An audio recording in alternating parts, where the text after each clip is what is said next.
Benih Rahasia Sang Pewaris episode 138. Shira, fasilitas di rumah sakit ini terbatas. Kami akan memintamu untuk menandatangani formulir persetujuan jika kami ingin membawa ayahmu kembali ke rumah sakit yang dikelola keluargaku. Aku akan melakukannya, katanya tegas. Aku tidak peduli jika Rahel menolaknya. Kamu bisa membawa ayah ke rumah sakitmu untuk pemeriksaan menyeluruh dan semua prosedur lain yang diperlukan. Kenzo mengangguk dan segera memberikan instruksi melalui telepon. Bawa dia ke rumah sakit dan jalankan semua tes yang diperlukan.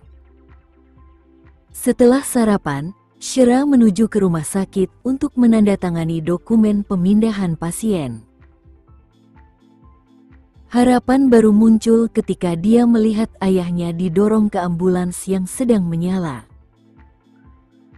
Dia berdoa dalam hati agar Adam menerima perawatan yang lebih baik di rumah sakit Wiharja.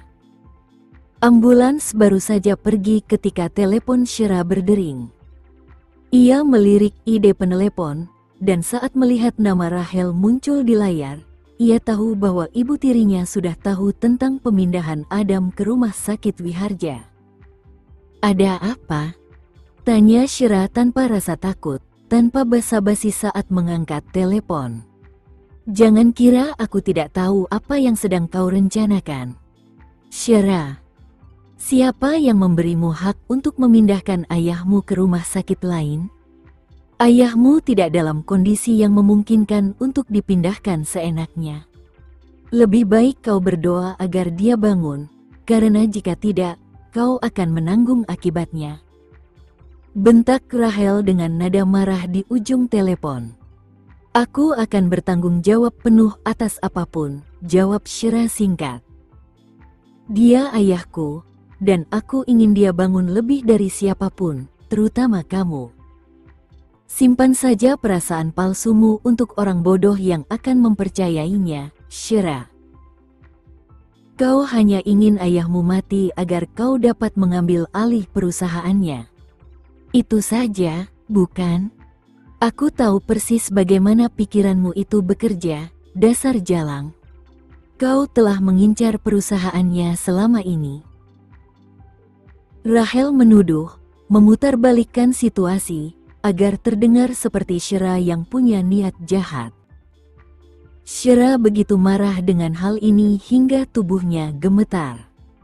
Dia tahu Rachel hanya mengejeknya, tetapi darahnya tetap mendidih. "Aku tidak peduli apa yang kau katakan.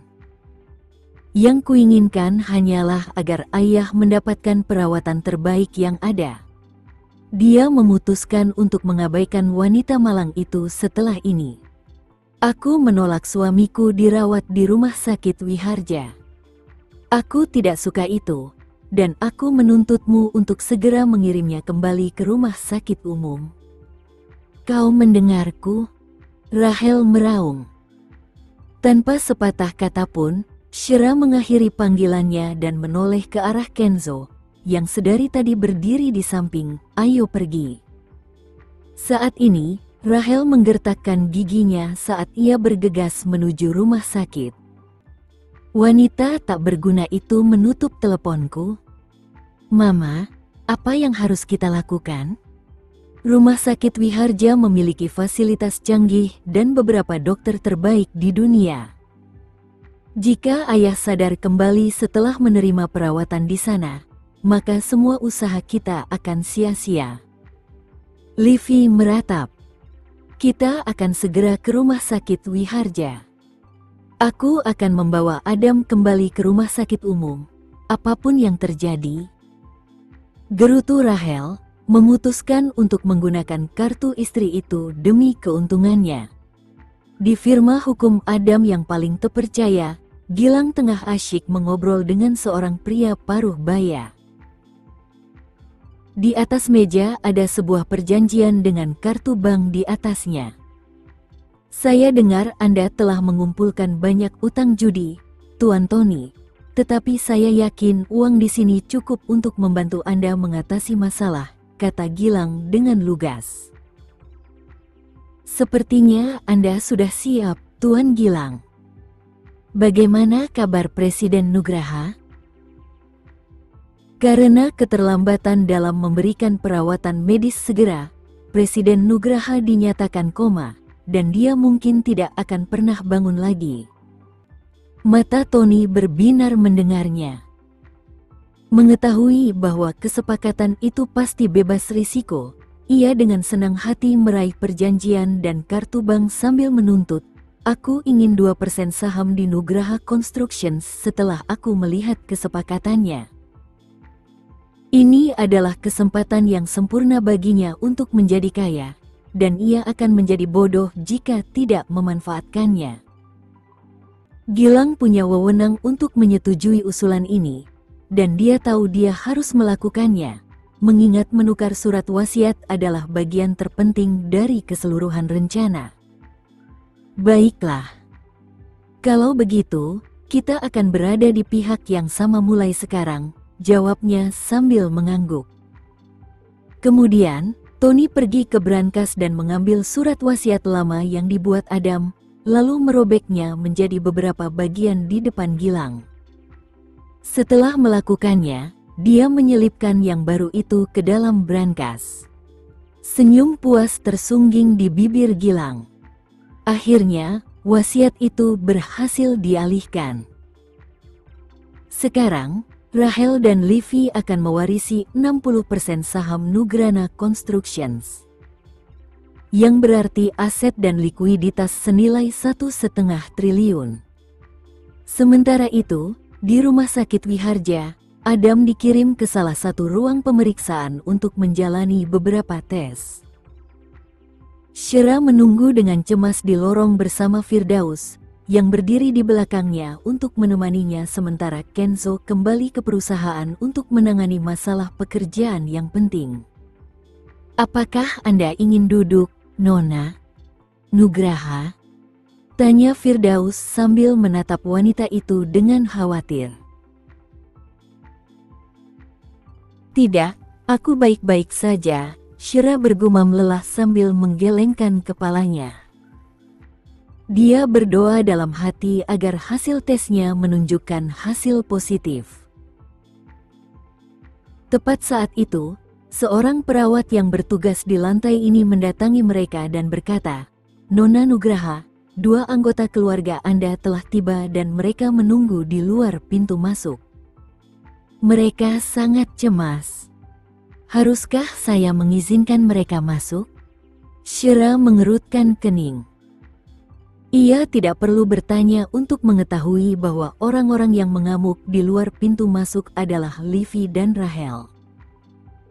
Ia ingin melakukan tes ini tanpa gangguan, jadi ia memberitahu perawat, "Biarkan mereka di luar dan jangan biarkan mereka masuk." "Baiklah." Perawat itu baru saja pergi ketika Shira menoleh ke arah Firdaus. "Bisakah kamu pergi bersama perawat dan melihat apa yang membuat keributan ini?" "Tentu saja. Saya akan segera melakukannya," katanya setuju dan bergegas menuju lift. Keengganan Rahel terhadap Rumah Sakit Wiharja bukan hanya karena hubunganku dengan keluarga Wiharja. Apa yang begitu ia takutkan? Apakah ia khawatir ayah akan menerima perawatan medis yang lebih baik di sini? Shira bertanya-tanya dengan muram. Saat ini, Rahel dan Livy sedang berdebat dengan petugas keamanan di lobi Rumah Sakit Wiharja. "Aku peringatkan kau, kalau aku tidak menemui suamiku sampai akhir hari ini, aku akan merobohkan rumah sakit ini," ancam Rahel dengan suara sekeras-kerasnya. Para penjaga keamanan menatapnya tajam. Mereka sangat meragukan bahwa orang seperti dia memiliki kekuatan untuk menghancurkan gedung Rumah Sakit Wiharja. "Serahkan ayahku sekarang juga atau aku akan menuntut kalian semua. Aku akan mengungkap kalian sebagai kaki tangan kejahatan penculikan." Sayangnya, Livy memiliki ketertarikan yang sama dengan ibunya pada hal-hal dramatis dan entah bagaimana mengaitkan volume dengan intimidasi. Maaf, tapi ini rumah sakit swasta, dan saya khawatir Anda tidak bisa seenaknya saja. Anda tidak diizinkan masuk sampai ada instruksi lebih lanjut yang menyatakan sebaliknya. Suamiku ada di sana sekarang. Kenapa aku tidak diizinkan masuk? Aku yakin gadis kecil yang licik si Shira itu yang menyuruhmu melakukan ini, bukan? Katakan padanya aku menuntut untuk menemuinya sekarang juga. Pergi. Perintah Rahel dengan nada pedas, suaranya melengking saat dia mendorong penjaga yang tampak kekar itu di depannya. Pada saat itu, Firdaus mendekati tempat kejadian. Rahel langsung mengenalinya dan membentak, "Kau asisten Kenzo, bukan? Bawa Shira keluar sekarang juga." Nona Nugraha saat ini sedang bersama Presiden Nugraha sementara dokter melakukan tes yang diperlukan padanya. "Tolong jangan membuat keributan di sini," kata Firdaus tegas sambil mengerutkan kening. "Dia tidak punya hak memindahkan suamiku ke sini. Aku akan membuatnya membayar jika terjadi sesuatu padanya." "Benar sekali. Jika kondisi ayahku memburuk setelah ini, itu semua salahnya." Livi menimpali dengan bersemangat. Firdaus mengangkat alisnya dan berkata dengan kesabaran yang dipaksakan, "Saya berasumsi bahwa kalian berdua tidak tahu bahwa Rumah Sakit Wiharja memiliki fasilitas terbaik dan tim medis terbaik, yang akan sangat membantu kondisi Presiden Nugraha dan pemulihannya selanjutnya. Sama sekali tidak ada yang perlu kalian khawatirkan," jelas Firdaus. Namun, Rahel makin panik saat mendengar hal itu. Justru karena ia tahu fasilitas Rumah Sakit Wiharja yang canggih dan tim medis kelas dunia, ia tidak ingin Adam berada di sana. "Kau bahkan tidak tahu apa yang Shira rencanakan? Dia hanya mengincar perusahaan ayahnya, dan tidak ada orang lain yang lebih menginginkan ayahnya mati daripada dia. Aku tidak merasa aman meninggalkan suamiku di tangannya. Dia merencanakan sesuatu, dan percayalah padaku saat aku mengatakan itu bukan hal yang baik," bentak Rahel dengan nada beringas. Mendengar ini, Firdaus menjadi muram dan membalas, "Nyonya Nugraha, saya sarankan Anda untuk tidak menjelek-jelekkan karakter Nona Nugraha. Dia akan segera menjadi Nyonya Wiharja, dan dia adalah putri Presiden Nugraha.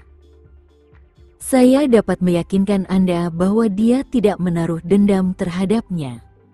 "Nah, bagaimana kau tahu dia bukan serigala berbulu domba? Apakah kau mengenalnya lebih baik daripada kami?" gerutu Livi dengan marah. "Nona Nugraha akan memiliki kekayaan yang tak tertandingi begitu ia menjadi Nyonya Wiharja. Jadi mengapa ia harus mengejar Nugraha Constructions? Namun, kalian berdua bersikap sangat mencurigakan saat ini," kata Firdaus dengan nada sinis. "Ia adalah asisten Kenzo, dan selain menuntut, pekerjaan itu juga membutuhkan pikiran yang tajam dan analitis." Rah menatap Firdaus tanpa berkata apa-apa, dan kecemburuan terpancar di mata Livi. "Kapan Shira menjadi lebih unggul dari kita?" Tepat saat itu, telepon Firdaus berdering, dan dia segera mengangkatnya setelah melihat ide penelepon. "Ya, Presiden Wiharja. Usir wanita-wanita itu dari tempat ini sekarang juga. Aku tidak ingin mereka membuat keributan di sana," jawab Kenzo singkat. Saat dia tidak berada di rumah sakit, dia mendapat kabar tentang Rahel dan Livi yang ada di sana dan membuat keributan di lobi utama. Dia memang menyimpan dendam terhadap mereka, terutama setelah Rahel menamparkan wajah Shira tadi malam. Itu saja sudah cukup untuk membuatnya ingin menghancurkan hidup mereka. Firdaus menjawab dengan serius, "Baik, Tuan." Kemudian, ia menatap tajam ke arah petugas keamanan dan memberi instruksi, kawal mereka keluar dari rumah sakit segera dan jangan biarkan mereka kembali lagi. Para petugas keamanan langsung bertindak. Sebelum Rahel dan Livy menyadari apa yang terjadi, mereka dipeluk dan digiring menuju pintu keluar lobi. "Hei, apa yang kau lakukan? Lepaskan aku sekarang juga!" teriak Rahel. Namun, tidak ada yang mengindahkan peringatannya, dan begitu saja ibu dan anak itu diusir dari pintu. Setelah itu, para penjaga keamanan membentuk formasi dan berdiri dalam barisan yang terdiri dari 6 orang, yang secara efektif menghalangi jalan para wanita itu untuk masuk ke dalam gedung. Berani sekali gadis kecil tak berguna itu memperlakukan kita seperti ini. Kalau dia pikir dia hebat, kenapa dia tidak membunuhku saja? Gerutu Rahel. Merasa dipermalukan dan tidak ingin menjadi bahan tertawaan karena baru saja diusir dari rumah sakit, Livy segera meraih lengan ibunya dan mendesak, "Mama, kita harus pergi." Rahel tidak punya pilihan selain pergi bersama putrinya. Begitu mereka masuk ke mobil, Livy mengeluarkan ponselnya dan menelepon Gilang. "Halo, Gilang, Syera telah memindahkan ayah ke rumah sakit Wiharja. Kami mencoba membawanya kembali, tetapi petugas keamanan mengusir kami. Apa yang harus kami lakukan sekarang?" "Apa? Bagaimana mungkin kau membiarkan dia membawanya pergi sejak awal? Kami tidak mengizinkannya," bantah Livy. "Dia menandatangani dokumen pemindahan tadi pagi saat Mama dan aku sedang tidak di rumah sakit. Bagaimana jika tim medis di rumah sakit Wiharja berhasil menyelamatkannya dari keadaan komanya? Aku baru saja mengganti surat wasiat lama. Kita akan tamat jika Presiden Nugraha bangun, jadi kau harus memastikan dia tidak pernah bangun," gerutu Gilang dingin. "Apa yang harus aku lakukan sekarang? Teruslah tekan mereka sampai mereka menyerahkan Presiden Nugraha, dan kamu harus mencari tahu kondisi terkininya apapun yang terjadi," desak Gilang. "Baiklah." Livy menutup telepon dan melirik Rahel, sambil berkata, "Mama, kurasa aku punya cara yang mungkin berhasil. Kita bisa menelepon pers dan meminta mereka mengungkap Syera. Kita akan membuatnya terdengar seperti dia telah membawa ayah pergi sehingga dia bisa membunuhnya dan mengklaim Nugraha Constructions untuk dirinya sendiri. Lalu, kita akan menggunakan wacana publik berikutnya untuk memaksanya menyerahkan ayah." Rahel merenungkan hal ini dan memutuskan bahwa itu adalah pilihan yang tepat. Sekarang Syera memiliki Kenzo untuk melindunginya, dia tidak akan tersentuh. Memanggil pers untuknya dan menggambarkannya sebagai orang tamak yang hanya ingin mengambil alih perusahaan untuk dirinya sendiri niscaya akan mengganggu hidupnya sampai batas tertentu.